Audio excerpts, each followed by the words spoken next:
Hello and welcome to Newspeak, the New Culture Forum's weekly look at the news agenda. I'm pleased to be joined, as usual, by Rafe Heydel-Mankoo, Senior Fellow and Royal Historian, Amy Gallagher of Stand Up to Woke, and Dr. Philip Kiszely, Leeds University, and our Senior Fellow.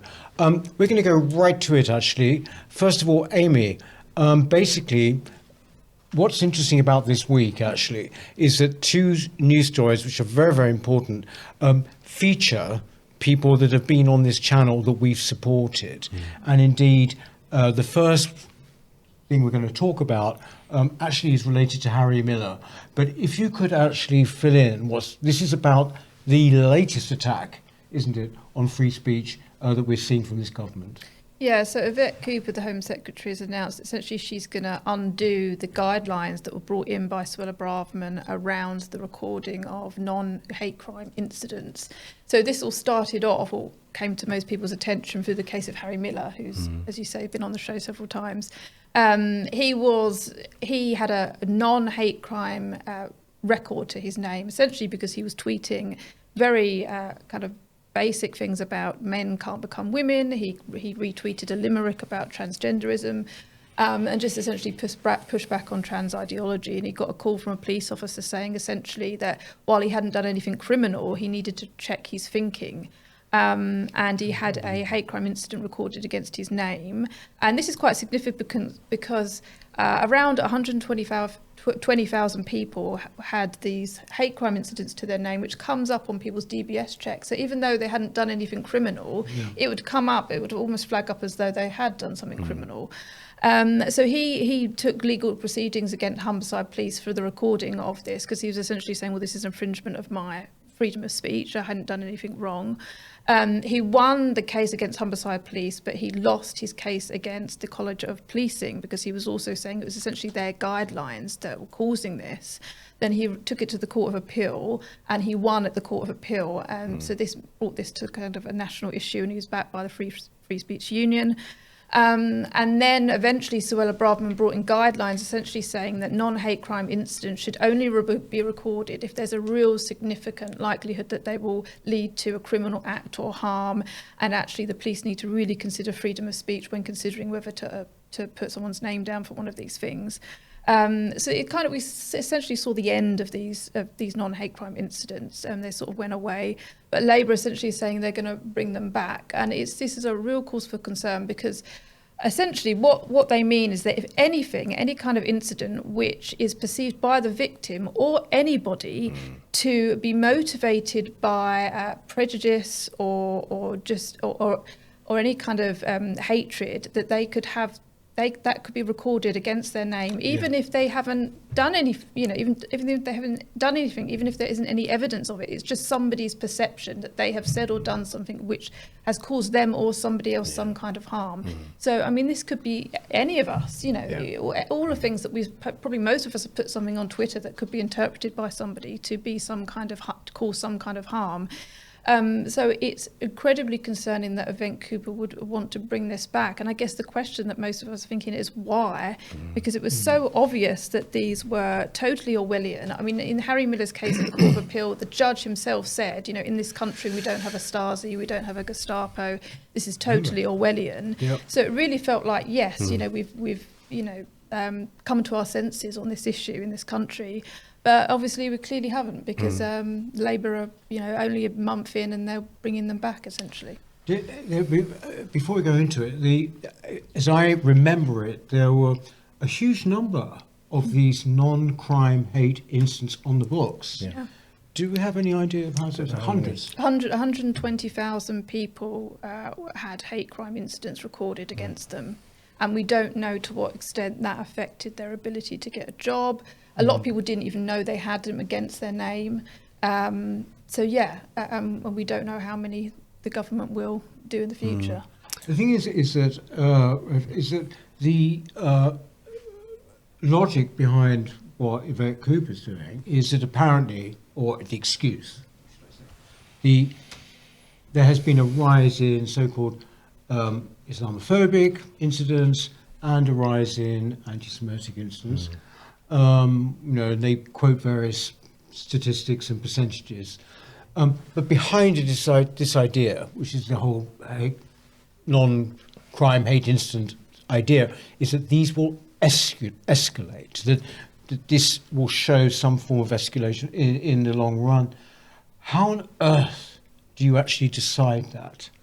There is no evidence of this, and in fact that's part of the position that Harry Miller is taking when he takes, if he does take the Home Office to court on this issue, because we're talking about making recording the most minor non-crime hate incidents, as they're called, affecting potentially millions of people, for the sake of potentially stopping, one or two anti-Semitic or Islamophobic crimes potentially. I mean, if you're going to be doing a cost-benefit analysis, there's a complete imbalance there, if you even could prove that there's going to be any sort of an escalation. But why on earth would you be escalating why would these sorts of minor incidents escalate into anything? Because there is no foundation for even calling them a hate incident. I mean, one of the most absurd ones, of course, was a chap who had a non-crime hate incident reported because he whistled Bob the Builder at his Asian neighbour. I mean, literally, I don't even understand in what possible dimension that's a racist act to do.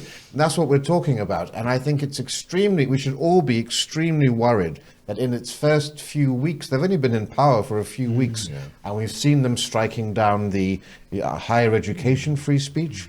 We've seen them going after people for innocuous tweets who are now languishing in prisons.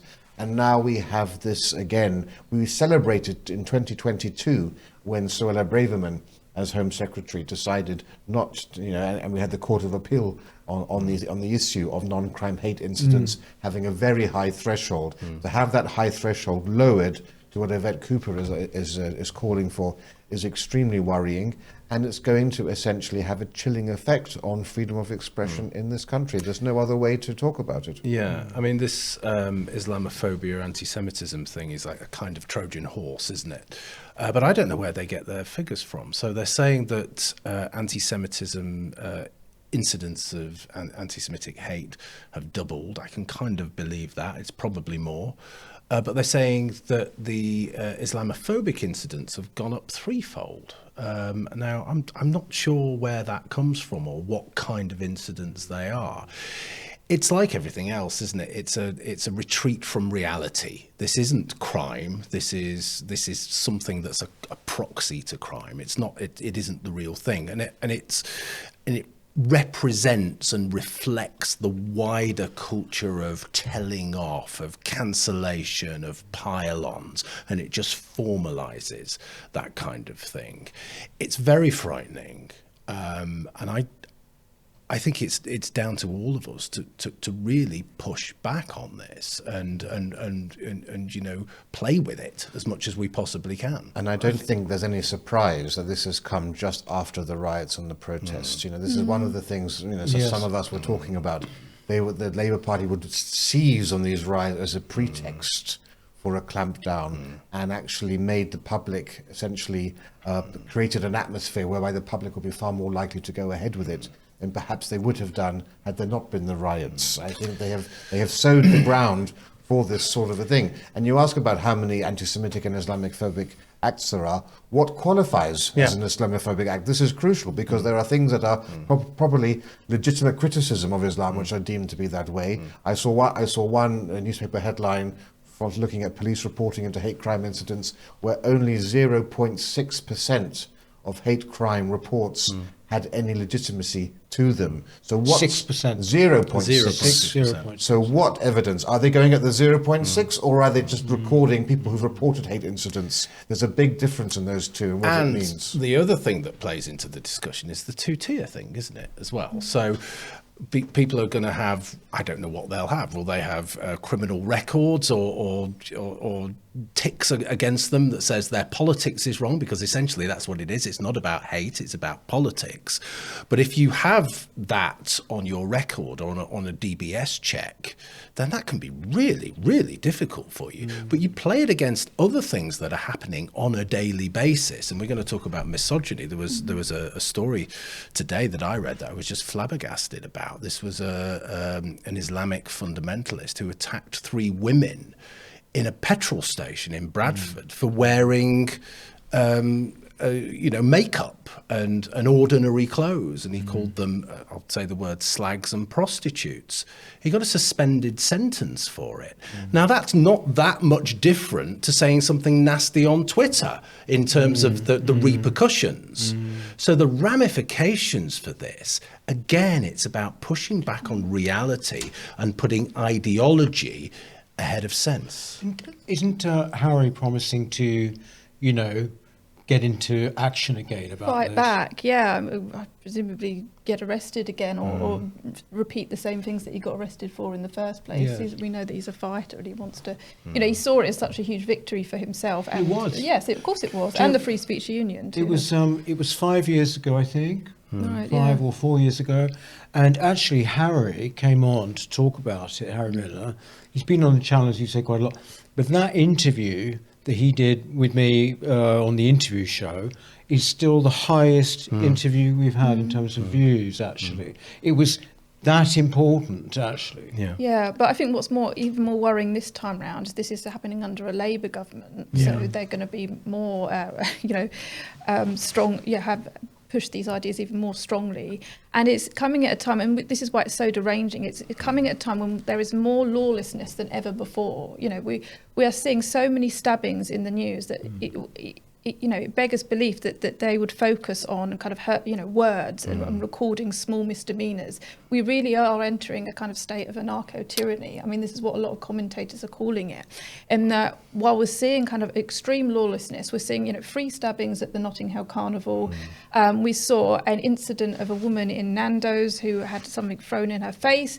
It was recorded on camera. The police were actually in the Nando's at the time, and they still failed to prosecute the person and let him go. And then but she took the bull by the horns, Yeah, didn't she went on to social media and told everyone what happened, and now the police are taking it seriously. But it just shows you, even when you've got video evidence of someone assaulting you, the police don't do anything. It's only when you get kind of the media on your side that they'll do anything. It's like everything else. It's upside down, isn't it? Yeah. So actual violence, so the example that I've just given you, a misogynistic, horrible violence, physically attacking women, and the examples that you've just given, they just go by the wayside. There's a slap wrist there or a suspended sentence, but virtual violence or pretend violence, that's the worst thing that you can possibly do. Yeah, it's just all about ideology. Yeah, shoplifters aren't being prosecuted. I think there was a statistic recently that came out that across half of England, not a single burglary has been solved. And I think it's just maybe because the government have just given up. They just can't do it. So they think we'll bring in some kind of very petty authoritarian rule that will look like we're doing something, and we'll just ignore all the real issues that are affecting everybody. I think one of the most important things about this with the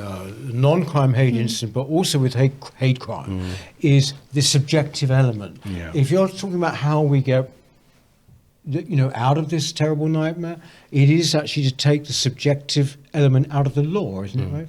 It is, absolutely. I should just say, though, also, the police don't want this to happen either, because the police, are under-resourced as well. They've got their hands full. As you say, rapes are going unsolved and low convictions.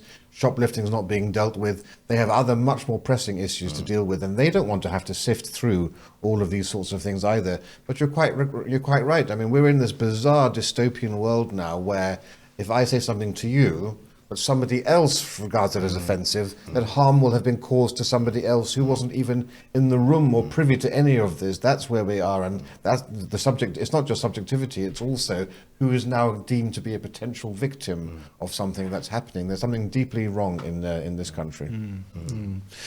Well, I mean, basically, as I say, Harry will take it up again. Doubtless that'll mean he'll be coming on the show. It's got to be supported. I mean, if he does, he's got to be supported. This is so important.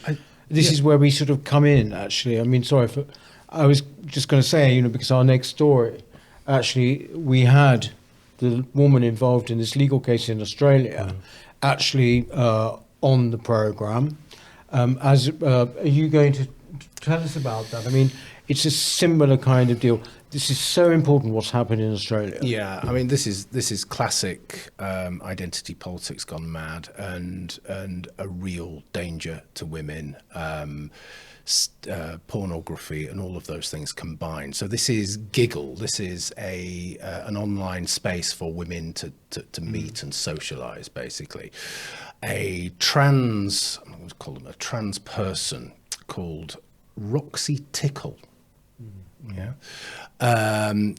Demanded to be in this space, and then took the women to court, because the owner to court, because she didn't want this person to be there, because this person was clearly a threat to these women.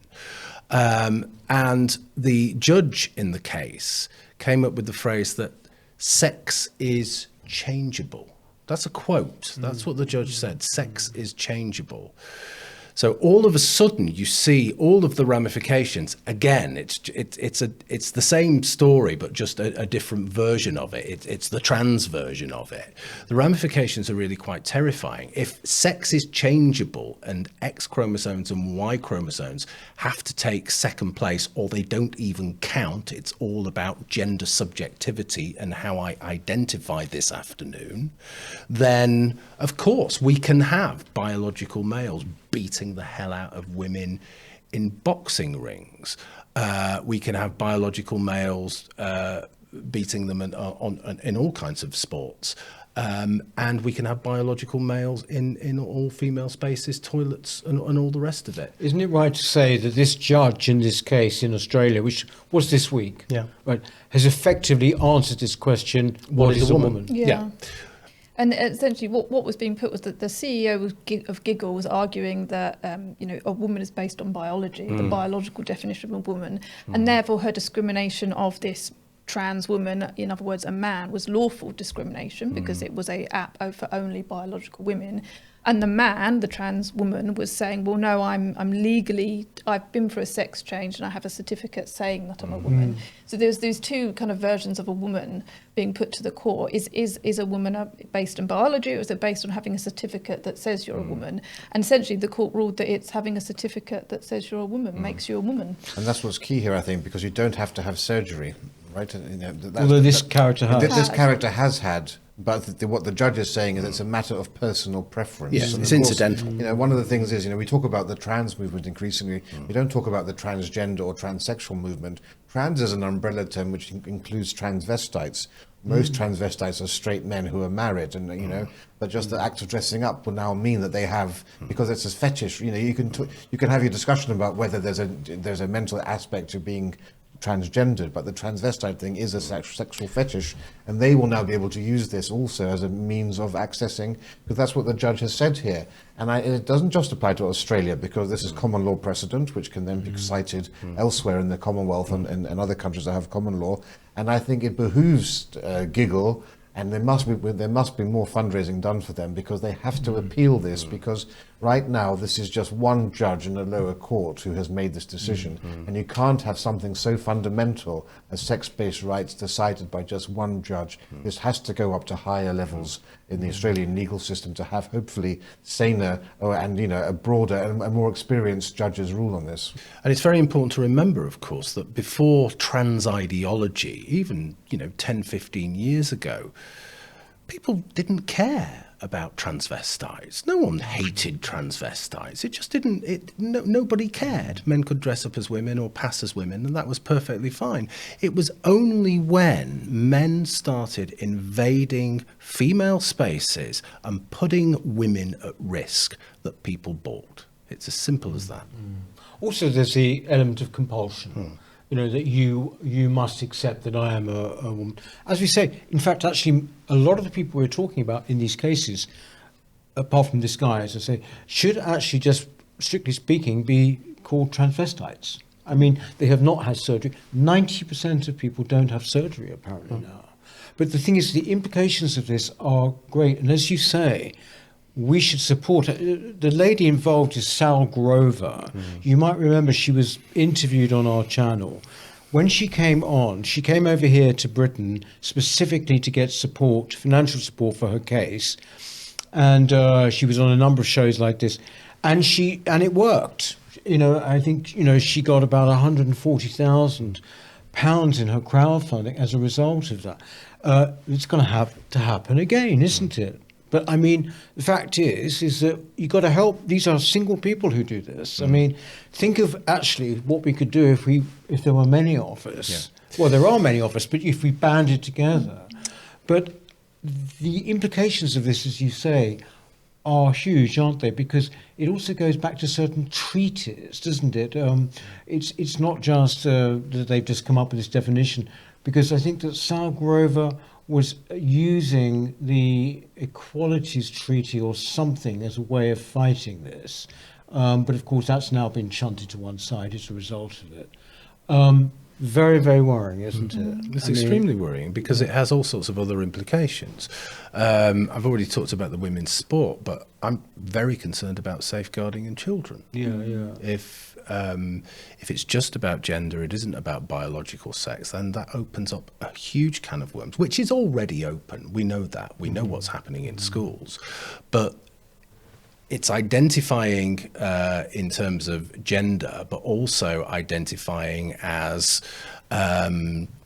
minor attracted persons and all of those kind of different kinds of identities that are in this broad package, which are really quite frightening. And when I say we have to fight back on it and we have to support Harry Miller, we also have to think about what we can do ourselves, because as you said before, it's no good just having one or two people, high-profile people, just saying things and doing things. Everybody needs to contribute to this, but we have to think how. Now, we've done quite a lot of this with our books, Fighting Back and so on and so forth. So it's probably worth revisiting some of those strategies and thinking how we really do fight back on this, because we are fighting for our cultural lives here.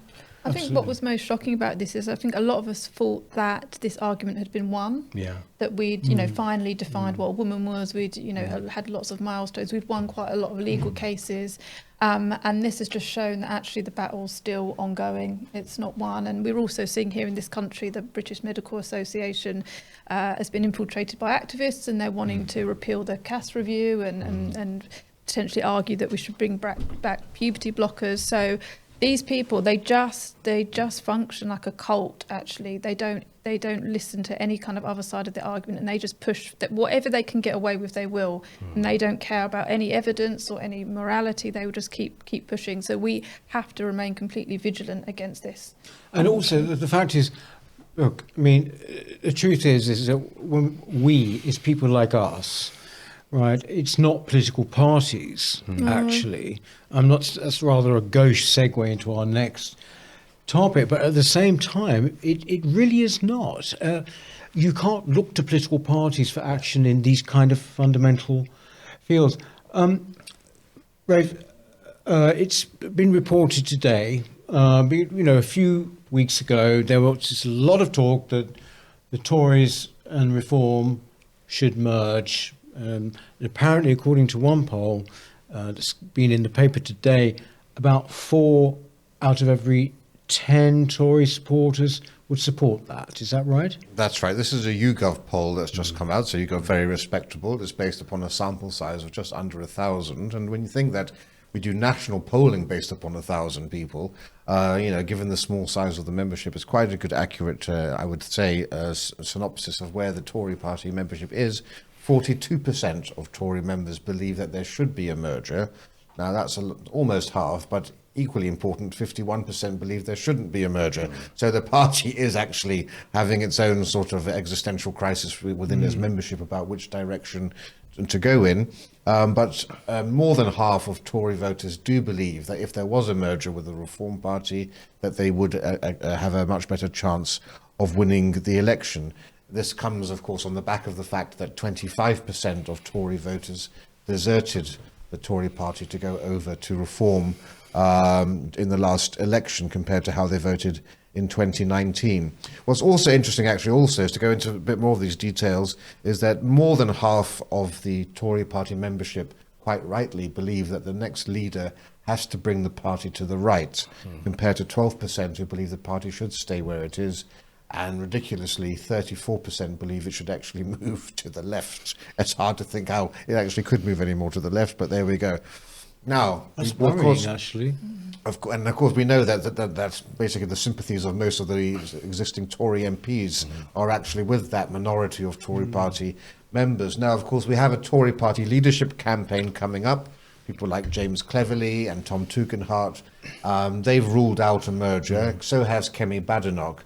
And Robert Jenrick, who I think many people on our side are now cleaving more to as time goes on, he essentially says, we have to become like Reform, not necessarily merge with it, but make Reform redundant and actually, act like a proper Conservative party, a party which we would have recognised from the 1980s and 90s. But the fact, of course, is that there are only two ways out of this doldrum. One is that the Conservative Party is reborn as a proper Conservative party, or it merges with Reform.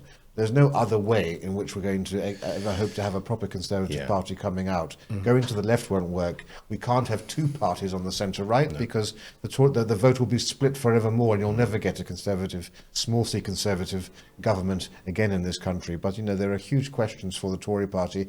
Problem is the fact that these leadership candidates aren't even considering the possibility of a merger with Reform tells you that they don't truly understand the depth of the problem that they're facing. They didn't get enough of a thrashing in the election. As I said before, they needed to have fewer than 100 seats to truly realise this is life and death stuff we're talking about in party politics. And I'm afraid they are still just ambling around without any idea of how to get out of this hole. Yeah. Actually, apparently the gap between them, the two parties, was, as we thought it might be, much narrower than people were saying. I mean, the Labour polling was hugely overestimated, and the Tories underestimated. So they came out sort of. Reform got 14% of the vote. That's right. Yeah. But only 5 seats. With a handful of seats. I mean, the stats are quite interesting, but as Rafe says, it's under 1,000 people. That's a decent enough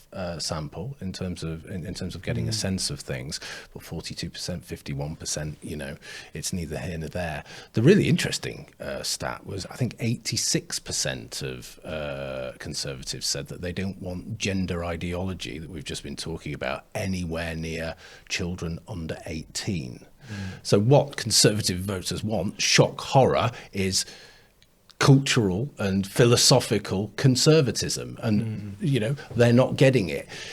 They just want a party that delivers that. It probably doesn't matter what it's called. If it's called Conservative Reform, there's an idea that might run really well, then that's fine for them. They just want the party to do what it says on the tin. They want to fight back. Again, it's like what we've been saying. What do you mean? Does this engage you at all, Amy? I mean, I'm not being facetious here, but I'm finding it hard to care. Well, you do think when some of the things that we're seeing happening at the moment with the riots and all the infringements on free speech, you do really want this opposition to get their act together really quick, and you just don't get the sense that they even get it. You just think that it feels like this leadership contest may potentially be like an interim leader, so it doesn't feel like the stakes are that high. And then even then, you just look at the calibre of people, and that most of these people, like Kemi Badenoch and even Robert Jenrick, that they've been quite relaxed on immigration in the past. The rhetoric now, they're coming up more strongly because they know that that's what Conservatives voters want. But actually, you just don't get a sense that any of them really get the issues, that they're just saying what needs to be said now. And it's so hard to believe anything they say because they've been talking tough on immigration for the whole time that they were in power. So when they do it now, you just think, I find it very hard. And you do feel like, I don't know. I understand why Conservatives would they have to deal with the reform issue because they're not going to get, in power again when they should be, because Labour are awful. We know that the opinion ratings of Starmer are really low at the moment. His approval ratings, since the lowest, I think, considering the time he's been in. Yeah, 16 points under. Yeah, from a 11 plus lead post-election to now minus 16. He's really gone down. So, they need to be really they need to be taking this seriously. And I think that they're going to have to engage with all the issues that Reform care about and are bringing to the fore. But it's whether they can do that or not. And I don't think they care enough, I think the danger is that it's not that the Conservative Party is going to wise up and harden up and become more conservative. I think with a merger, the danger is that Reform are going to be diluted and become ever more like the Conservative Party. I think that's probably, for me, that would be the real worry. And then we would be back almost to square one. It probably wouldn't be as bad, but it's still not very good. You know what I mean? So that whole idea of merger needs to be thought about very, very carefully. I think the thing is look, I mean, what we've been talking about today, if you think the subjective elements in the law, the encroaching hate crime, non-crime hate incidents, even difficult to say, and then of course the transgender stuff. What have Reform got to say about these things? Isn't that as important as the Tories? What have they got to say about it? Are they going to have a position on this even? It's a good point, because in the same way that I don't feel the Conservatives are really pushing back against what Labour are doing, I don't think that Reform have been doing that. I haven't really heard much from them. I haven't got a sense of, they've got these 5 MPs now, but I don't get a sense of a real anger coming through about what's happening. I don't know, you don't really get a sense of them tackling these more cultural issues in a really strong way. This is the great issue, right, is what Reform is going to make of the fact that it's now actually a parliamentary party. But too often it's been very easy to essentially be the Nigel Farage show, to campaign on things, to have pithy tweets going out and so forth. But now they have the ability to ask questions in Parliament. They have the ability to ask questions of the government that have to be answered. They are now have the ability to really hold the government to account, to expose things to the public, and to really finally show that they have the ability to have a clear, wide-ranging array of policies. They've never done this before. They've always shied away from actually becoming a responsible party in terms of being more than just a one-trick pony. And I think this is going to be their great test, because there's going to be another election in 5 years. They have to build on these 5 seats, and you don't build on these 5 seats just by being a protest party. Look at the SNP and others. You have to have a much more serious and considered approach to other issues, including not just immigration and things, but gender rights and all the things people care about. You need to have a coherent policy on all of these issues. It's just so frustrating for us, because we're here in Westminster and we are a think tank. And all they need to do is to be philosophically conservative. That's it. You can put it in one sentence. That's what they need to do. My fear is, as you say, that Reform are going to drift to the middle, further and further to the middle, because maybe there isn't a huge amount of substance there. We have to say yet, because it's very early days. But the Conservatives, for me, are lost. And as you say, do we really care about the Conservatives? Not really. Well, about Reform, I do care, because I do care where they're going. But I mean, I think it's Ben Habib, who's obviously not in great favour with Reform at the moment, but he said that it is important for us politically who does lead the Tory party. I mean, just by way of just ending, do you have any preference, Rafe? Have you got a preference? I do. Well, I used to think Robert Jenrick was the most boring man in politics, and he came very, very, as Amy was saying, he came very, very late to the party. However, the zeal of the converted is a legitimate thing, and I do think he understands the issues now. I don't think Kemi Badenoch really understands fully what's going on. I don't think she's a complete believer. I'm more inclined, now who knows what's inside someone's heart and mind, but I'm inclined to think that Robert Jenrick, of the candidates, is the one who's most closely allied and most genuine in what he says about what needs to be done. And if there was going to be any hope of a merger with Reform, or parking the tanks firmly on Reform's ground so that Reform becomes redundant, I think he would be the candidate to do it. But something needs to be done. You say you can't get that interesting, you can't get that animated about it. This is the future. Otherwise, we'll have Labour in power for 15, 20, a generation. Well, exactly. That's why I bring it up. I mean, he strikes me as being kind of very soft. I mean, he strikes me as one up from a Tory boy. That's the thing. And I remember there was a mutual friend we had. Jonathan Mars-Lee, unfortunately no longer with us. He knew him. He said he thought he was rather weak. Yeah, that was my impression too. But some people have their moment later on in life. But yes, exactly. I mean, Camille Badenoch, I just don't think she's very nice, actually. I mean, that's not a reason not for her not to be a leader. I cannot quite understand why there's been this fuss about it. Anyway, that's just me. What about you? Well, apparently she doesn't have a very good relationship with Nigel Farage either, or Reform, so I think that would be an issue for Kemi. But for me, yeah, I agree with Rafe, probably Robert Jenrick. I mean, from what I've seen more recently, it seems positive, and I think give him a chance, because I don't particularly much like the others, really. So that's all. Yes, I think it's a choice of evils, but I'm so exhausted with the Conservative Party. And I speak as a lifelong Conservative. I just feel as though I'm at the end of the road with them, and I'm looking for something else. And I know that we really shouldn't think like that, because we need them reborn. We need them, we need them firing, because as Rafe says, we're looking at the Labour Party forever. A boot stamping on a human face forever. But I struggle with the Conservative Party, and I'm just hoping for great things from Reform, but I'm worried that I won't get them. So no one's mentioned Mel Stride. Who the hell is Mel Stride even? Sounds like he should be in a 90s girl band. Exactly. Yeah. I was thinking that exactly thing. Yeah, Mel Stride. But I mean, who? Well, he was on the Monetary Policy Committee. He was economics is his area. I thought I'd seen him somewhere. He's been very sound on economic issues and so forth. But he's as always happens in leadership elections, people who have no hope and no expectation of becoming leader do it so that they can get either a cabinet role or a shadow cabinet role. So there's a lot of that going on as well with these things. But I think cleverly or Tugendhat, probably going to be one of the two of them will be the one who ends up being elected, I suspect. Really? Cleverly, I mean, I think he is just purely personally a very attractive guy, very nice guy, doesn't, embarrass himself on the world stage, not unlike, like this foreign secretary, for example, we've got now.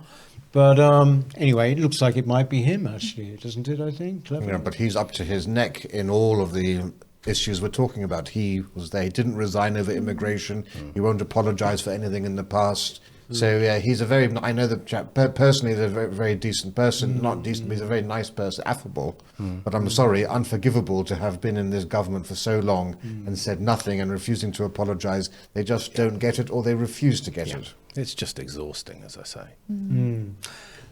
On that note, we actually are just going to have a little bit longer of a discussion for our members. This is exclusive content which they get sent. If you'd like to see that, then please do become a member, won't you? You get some great presents as well, like these mugs and books and a whole kind of cornucopia of things. So, but in the meantime, thanks for watching. We shall see you next week. Thank you. Good night. Hello. If you're enjoying the New Culture Forum channel and you believe in our mission, may I invite you to join our membership scheme at the link below or on our website, newcultureforum.org.uk. Our work is more important now than ever, and we have great plans ahead for the future, but we can't do it without your support. From as little as £3 per month, you can help ensure that we continue on our mission. As a member, you'll receive a range of benefits, including access to exclusive content, invitations to our private events, including here at our studios, free copies of our books, and much, much more, including, of course, our famous NCF mug. If you aren't able to become a member, then please help us by clicking this button and subscribing to our channel. It's completely free. Just remember to also click the bell icon so that you can get notifications when we post new videos. Thank you.